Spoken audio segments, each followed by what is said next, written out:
Assalamualaikum guys, hope you all are fine and doing well. I'm going to talk about satires of Gulliver's Travel. First of all, I will tell you about satire. Then I will discuss satire in Gulliver's Travel. What is satire? Actually, satire होता क्या है? A satire can be defined as a humorous or witty exposure. A satire is a means of exposing the reality of individuals, communities, or all mankind by using the irony, mockery, ridicule, and invective as the weapons of attack. Swift is a master of two types of satire: corrosive satire and comic satire. Corrosive satire is serious, bitter, and scornful satire, while the comic satire is amusing, having comic elements and make us laugh. Gulliver's Travel is both comic and corrosive satire. Gulliver's Travel is largely a satire on the English politicians, English monarchs, and theological disputes which prevailed in England in Swift's time. Sometimes the satire in Gulliver's Travel is on public, and many times it is personal, like the satire against the Walpole and the Queen Anne in the Voyage 1.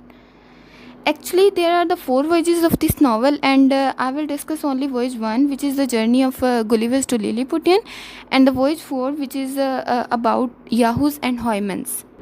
In the first voyage, Swift satirizes political conditions. When Gulliver's come to know, the king of the Lilliput chooses his ministers not on the basics of their political skills, but on their ability to dance on a tightrope.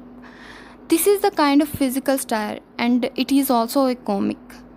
Swift also attacks the political institutions and the politicians of his time. Philip Knapp, the traitor in Lilliput, represents Sir Robert Walpole, to whom Swift was bitterly opposed. According to Swift, dancing on a tightrope symbolizes Walpole's skill in the parliamentary tactics and political intrigues.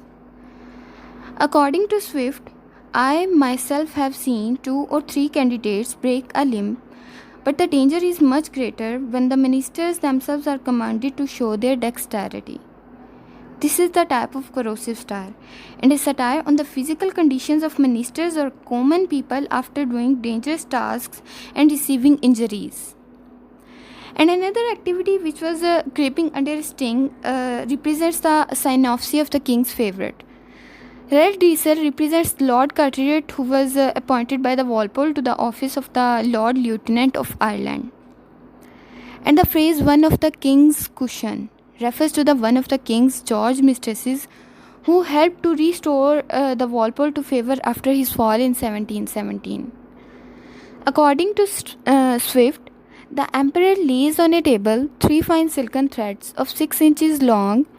One is blue, the other red, and the third green. The 3 silken threads, which were awarded as the prizes to the winners of various contests, refers to the various distinctions which were conferred by English king on his favourites.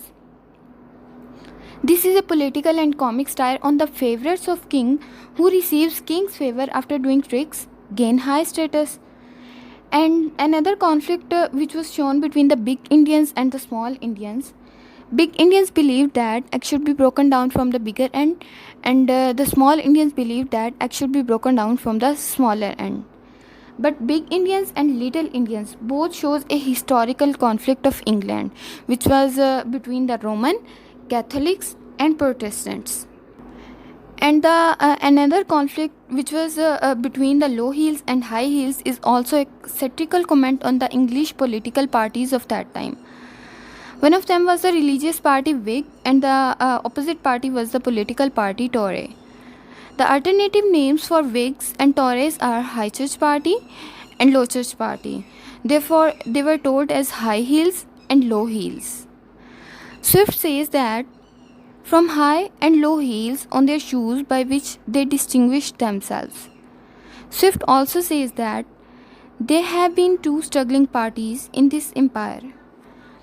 These lines also show the long-lasting wars of that time. According to Swift, it is computed that 11,000 persons have at several times suffered death rather than submit to break their eggs at the smaller end. This is a corrosive satire and intellectual satire. Satire on the small sense of people who prefer death rather than changing their absurd customs. Gulliver tells that once he extinguished the fire in the apartment of the Empress and explained it as, Gulliver extinguished the fire by urinating on it. This is the kind of personal satire because it refers to the conflict between the Swift himself and the Queen Anne. Queen Anne thought that Swift's satire is useless, vulgar, and especially his book A Tale of Tub, which was mainly a satire on the religion. Once representing the Irish Church, Swift tried to get some financial aid for Irish Church from Queen Anne and Whigs, but they refused. That's why Swift also hated the Queen Anne. The incident of ancient temple is narrated when Gulliver was taken to the king, and the story of the temple is stated as: there stood an ancient temple, which having been polluted some years before an unnatural death. This incident also resembled to the past incident of the England. The ancient temple symbolizes the Westminster Hall in which Charles I had been condemned to death, and Gulliver used this satire to show that the holy places were not respected by the people of England and the politicians also. It is also shown by telling the incident that Gulliver was taken to the church for the urination. In the fourth voyage to Houyhnhnms, there is a bitter satire on human moral shortcomings. Voyage contains some of the most corrosive and offensive satire on mankind. According to Swift, yet I confess, I never say any sensitive being so detestable on all accounts, and the more I come near them, the more hateful they grew. In conclusion, I would like to say that Gulliver's Travel is a great piece of art containing social satire in it. Every satirist is a heart at reformist. The satire is sometimes comic, corrosive, and scornful, but Swift has presented a real picture of politicians of his time. Swift also wants to reform the society by pinpointing the vices of political tactics, physical awkwardness, intellectual follies, and the moral shortcomings. Thank you.